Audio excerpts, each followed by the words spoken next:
Hello guys, and welcome to the next video.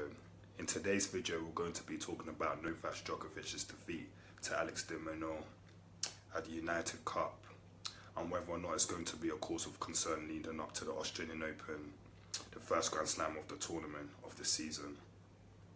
So let's get to it.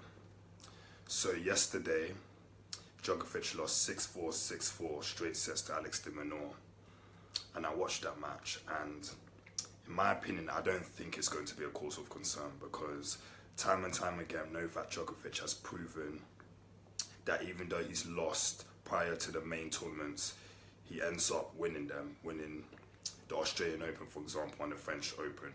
So let me give you an example of this. So in 2015, he lost to Ivo Karlovic at the Doha tournament prior to the Australian Open, and then he ended up winning the Australian Open 2015, beating Andy Murray. Then 2019, he lost to Roberto Bautista Agut at the same tournament, the Doha tournament before Australian Open, and look what he done. In the Australian Open, he ended up beating Nadal, battering him in straight sets, and in my opinion, it was his best ever final that he's ever played in. So what does that tell you? And also, I forgot to mention, in 2021, he beat low-seeded players such as Dan Evans and Aslan Karasev before he went on to win an incredible 2021 French Open, beating the King of Clay, Nadal, on the way to winning that tournament. So what does that tell you guys?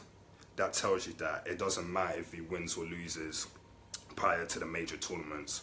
All that matters is how he's going to perform in the major tournaments, and usually he performs well. So again, in my opinion, he is the favourite to win the Australian Open, and I can bet my money's worth that he is going to win it and defeat every challenger that comes ahead of him. So guys, be prepared for Novak Djokovic to come on strong and win the Australian Open Championships. Alright guys, take care of yourself, and thank you for tuning into the video. If you've got any comments, if you've got any questions, leave the comments down below, and if you've got any opinions on whether or not Djokovic can win Australian Open, or do you think it's a cause of concern, let me know. Alright, take care guys, bye bye bye bye.